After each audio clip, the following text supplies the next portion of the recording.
où la ministre des Affaires sociales et de la Solidarité, Mme Houloufa Ismaël Abdou, a procédé hier dans la sous-préfecture d'Ora à Tadjoura, dans le Nord, en collaboration avec le coordinateur résident du système des Nations Unies, M. José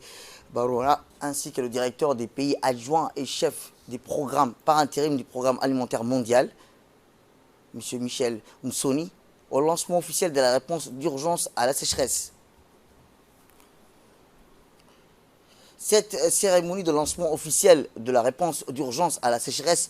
survient au lendemain de l'appel à la solidarité nationale lancé par le président de la République, son Excellence Ismaël Omar Guelleh, visant à l'atténuation des effets des multiples chocs exogènes ayant impacté négativement la population du pays. En outre, à l'issue de la mobilisation générale lancée le 10 mars par le ministère des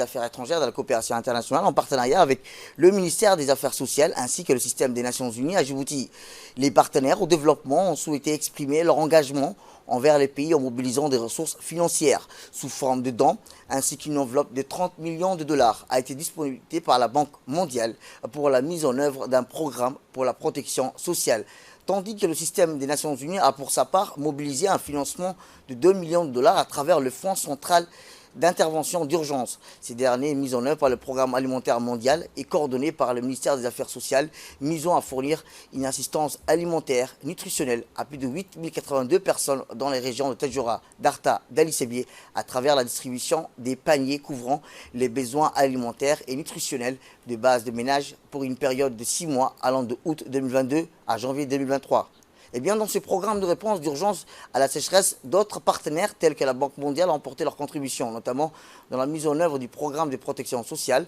provenant d'une ligne de financement de la fenêtre d'urgence de la Banque mondiale à valeur de 30 millions de dollars. Ces programmes pour la protection sociale soutiendra directement les ménages vulnérables en leur offrant des prestations sociales sous forme de transferts monétaires, de distribution de vivres et d'allocations pour la création d'activités génératrices de revenus afin de renforcer davantage leur résilience. Ce programme touchera plus de 15 393 ménages, soit environ 90 000 individus, ce qui représente plus de 90% de la population extrêmement pauvre pour une période de 24 mois consécutive.